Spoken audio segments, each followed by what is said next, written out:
Kako se prelepo vozi. Nedostaje mi je Suzuki mnogo.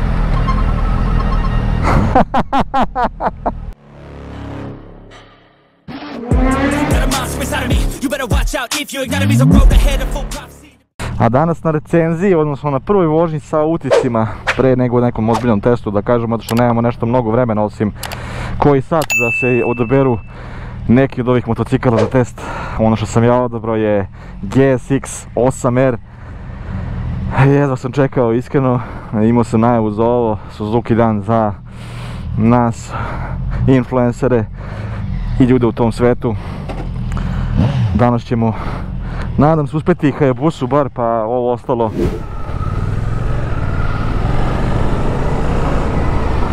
ono što sada za prvi utisak imam u ovom motociklu definitivno je da je mnogo udoban i da, prelako se vozi. Za sad imam klasično sport touring poziciju i sedenje, ali toliko udobnu da u skorije vreme nisam na nekom, da ga nazovemo Eru, sedeo udobnije.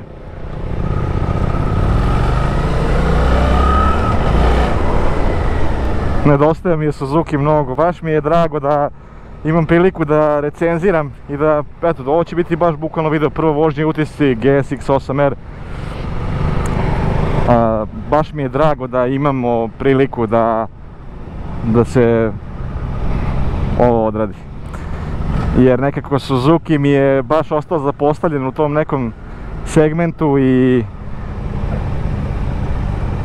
voleo bih da se nadoknadi to, da ne kažem izgubljeno. Da, nastavit ću sa pozicijom dok mogu ovdje po ovom gradskom delu. Ispravljeni ste, ali blago nagnuti ka napred.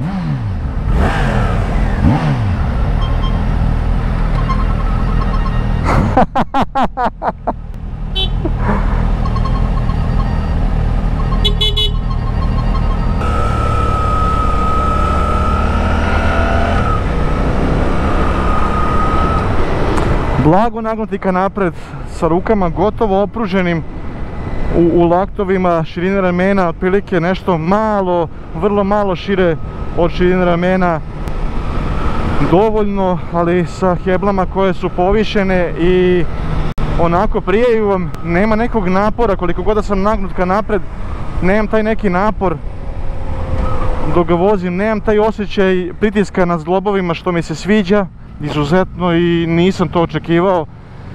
Iskreno, čak sam bio protivnik te neke priče da mi je sport motor u tom nekom položaju vožnje. Jako usko u delu rezervoara, nekako noge su baš smeštene kompaktno sa rezervoarom, idu uz njega, ispod, tačnije sa obe strane, ali uz. Zašto? Zato što prosto gore nema nešto mnogo velikih onih bočnih delova rezervoara koji će vam smetati ili koji mogu da vam smetaju ili prosto pod koje možete staviti noge. Koliko će to prijeti u krivinama vidjet ćemo, ja mislim da hoće. Dosta se osjeća da je lagan motor, što mi je isto jedna od prvih ovih nekih impresija. Izuzetno je lagan. Imamo i shifter.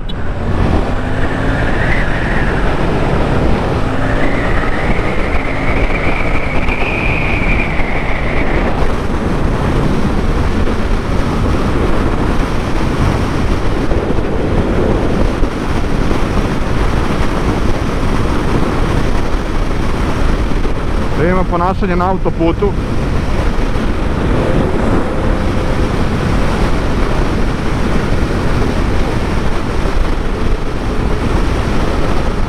Imamo i na gore i na dole shifter.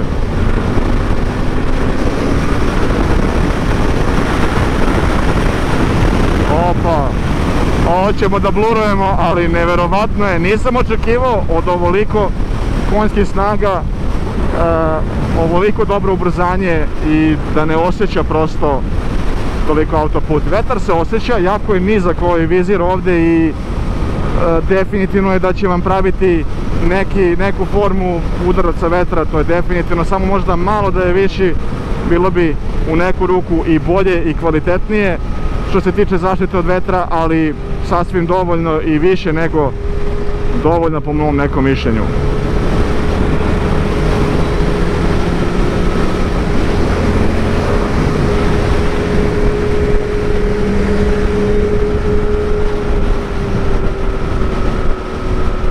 Hoće malo da uhvate kadrove mene kad vozim, što mi se naravno sviđa, ne odbijam. Hoću da vidite kako mi stoji sa mojih 185 ovaj motocikl.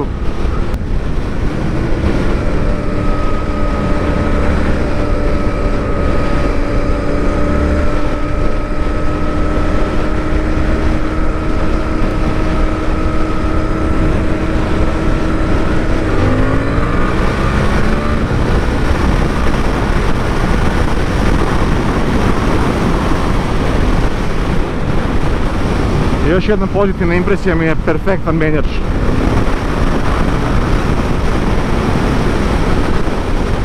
I odlično funkcionisanje ovog shiftera i na gore i na dole. Gotovo bez trzdaja.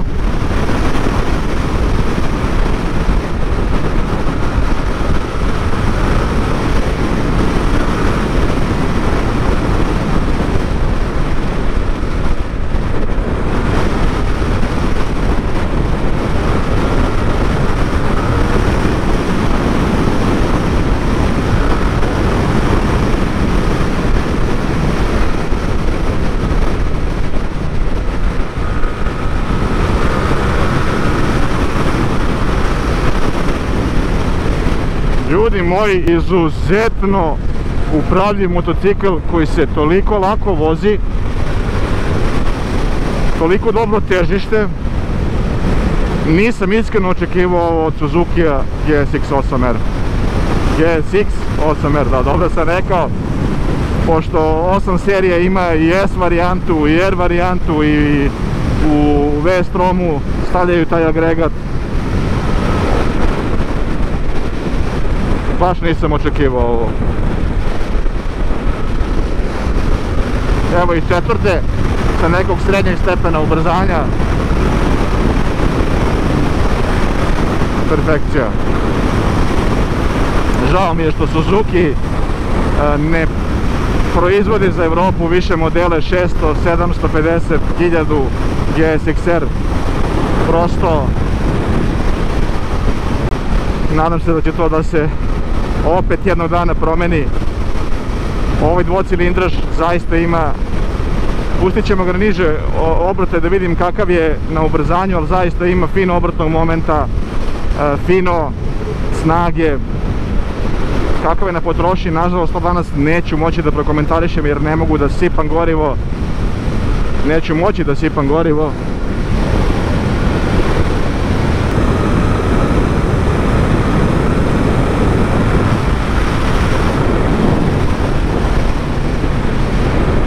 Čudno mi je zbog povišenih jebli ovo izvlačenje tela na stranu, ali veoma je stabilan jer očigledno da vešanje vrši odličan posao. Ajde probamo ovdje malo ubrzanja. Ajmo.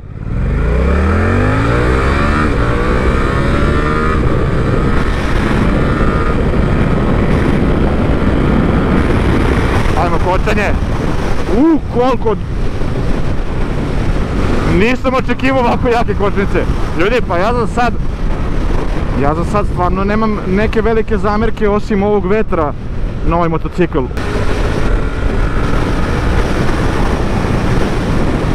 Upravljiv, manervabilan. I evo u petom stepenu prenosa od nekih 6-7 hiljada obrtaja, ovo je stvarno...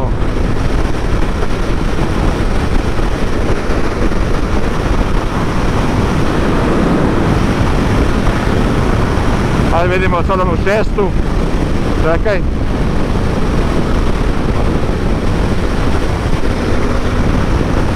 Da. Najveće se osjeća od tih nekih 6-7 hiljada obrtaja. Ovaj obrtni moment. Nema nikakvog uvijanja na putu, nema ničega što je u formi da kažem da nije dobro.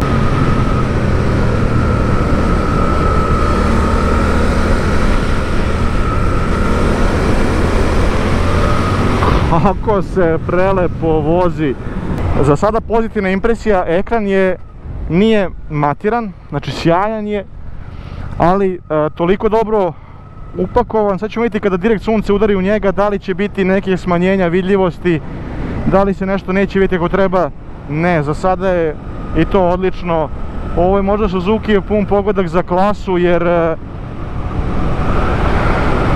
daće vam neku sigurnost da se vozite kao na nekom naked ili sport touringu, a daće vam zaista neke fine sportske performanse. To je neka moja impresija sada. Ne znam koja je cena kod nas propisana, da vidimo kako će se taj deo sa konkurencijom nositi, ali mislim da je ovo veoma konkurentan motor, pa može se reći jedan od, ne može se reći najbolji, jer ipak tu je RS660 koja je definitivno po mom mišljenju gospodar te klase. Ne sjećam se kad sam skorije vozio neki motor koji ima uopšte naznaku u sebi R, a da se ovako lepo vozi. Prosto. Što se tiče komandi, to je sada malo drugačije na Suzukiju, sa desne strane paljenje i gašenje, odnosno kill switch i start switch, sva 4 pokazivača kao klizni prekidač na desnoj strani. Ne sviđa mi se što je na desnoj strani toliko, jer, opet kažem, nekome nije to praktično. Dok sa leve strane imamo dugle za blendovanje, odnosno blicanje, mod selektor, imamo više modova koje možemo birati. Trenutno smo u A modu i traction nam je na off.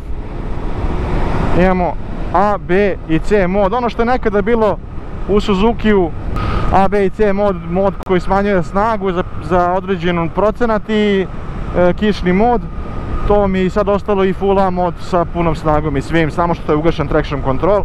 Ovdje da, ima i kontrolu proklizavanja, sirena, prekidač za pokazivače pravca i dugmence za prolazak kroz te neke menije. Ja sam u A modu, nećemo sada mod da diramo. Dole nam pokazuje neke osnovne stavke, potrošnju, odometar, kilometražu za put, koliki nam je domet sa gorivom. Još jedna stvar koja je veoma pozitivna, da je kompaktan, malih dimenzija, lagan za provlačenje, lagan za da se uvučete, filtrirate saobraćajem i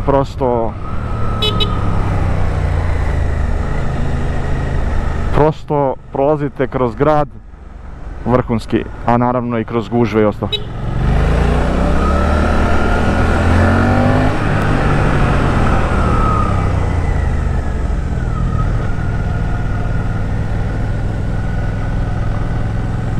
Sad ćemo probati malo krivine, ovdje ipak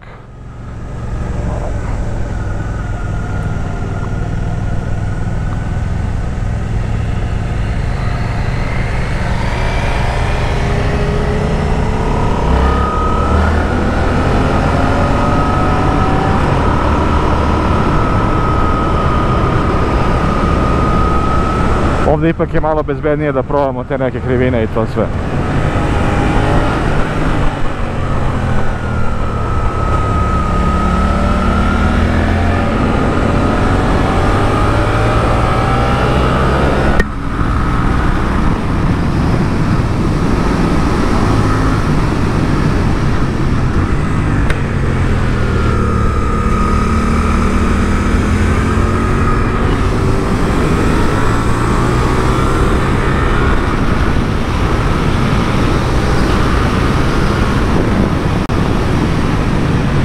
Sjajno kočenje.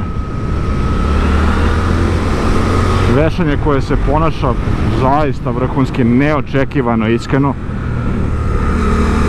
Obično nešto mora da fali, ali ovdje to ne znam, evo. Iskreno ne znam da li mogu da nađem nešto da fali ovdje. Ja da provozim ipak krivine.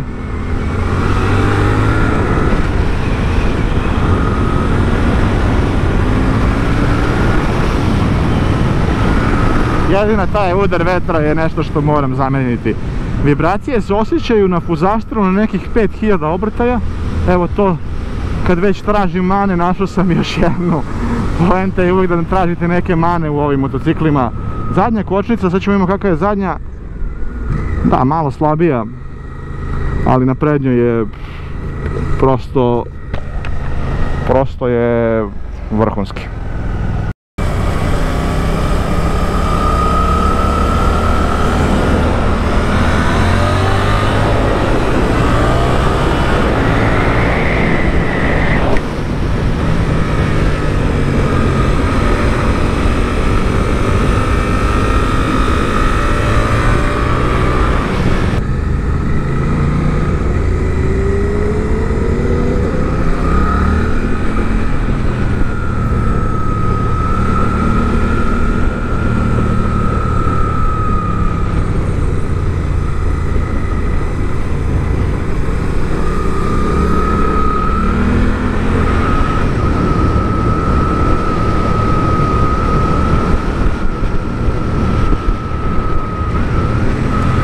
Mislim da je vreme da sumiramo utiske za njega i da dam ocjene što se tog dela tiče. Vreme je da saberem utiske što se tiče ovog ovdje GSX 8R-a. Uvijek se petljam sa time GSX S8 ili šta god. Jako je nekako čudno da imaju samo naziv bez nekih nula, bez nekih još dodatnih oznaka, da je samo jedan broj uz R. Nisam očekivao ovoliko od ovog motocikla. U kom to smislu? Prvo, preudoban je. Što se tiče udobnosti, zaista sam prezadovoljan. Neverovatno je, prosto imate osjećaj da ste na nekom sport touring motociklu srednje kategorije. Što se tiče snage i svega toga, dao bih zaista odličnu ocenu, odnosno 5 od 5 bih dao za snagu, jer stvarno u svakom trenutku, u svakom stepenu prenosa ubrzava fenomenalno, dok se obratni moment osjeća od nekih 6000 obrtaja, pa naviše, da kažemo, u nekom jačem delu, tako da i za snagu i za ubrzanje stvarno ne mogu dati manju ocenu od petice. Stvarno se jako lepo nosi sa 205 kg ukupne mase vozila sa svim tečnostima, što uopšte nije malo u klasi sa litrama, odnosno hiljadarkama super sport motocikala. Zaista se lepo nosi sa ovom snagom ovaj dvocilindraš. Zanimljivo mi je i čudno mi je da je Suzuki prešao na dvocilindraše u smislu R varijanti, doduše ovo je više neka sport touring varijanta motocikla nego što je super sport, ali zaista sve to toliko lepo upakovano sa odličnim menjačem, vrhunskim quick shifterom koji uopšte nema nikakav ni zastoj, ni delay, odnosno ni odloženo ubacivanje u stepen prenosa.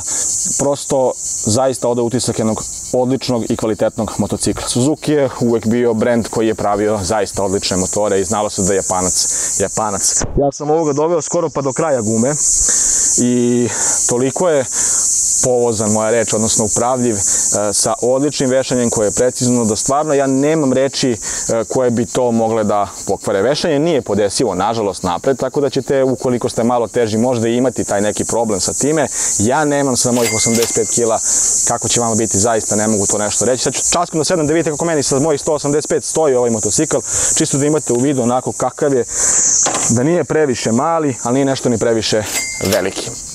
Izgled je nešto što je specifično i do sada onako viđeno na njihovoj GX seriji, odnosno na njihovoj seriji Sport Tourera, možda čak malo vuče i na GSX-a 1000 novog sa onako stepenastim farom, ali zaista sve upakovano jako dobro. Jedini minusi su mi vibracije na 5 do 6000 obrtaja koje se prenose na fuzaster i poprilično fino se osjećaju, i vetar, ali mislim da se to može rešiti sa nekim većim vizirom, lepšim, povišenim bubble vizirom, kako god ko kaže. Moji utisci su zaista onako fenomenalni. To bi bilo to u nekom segmentu za ovaj video. Ako vam se svidio klip, kliknite like, subscribe se moj kanal. Nažalost, nije bilo uvoda, nismo imali vremena za to, ali mislim da je ovo više nego dovoljno.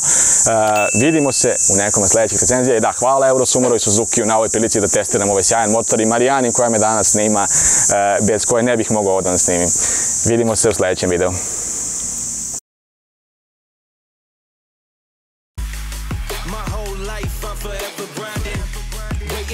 Time to shine just like a diamond. When life is rough and I ain't with that funny stuff, I use it all as motivation, but it's hard to have the patience. Watching time fly by might be the hardest thing I have to do in life. Frustrated that I ain't where I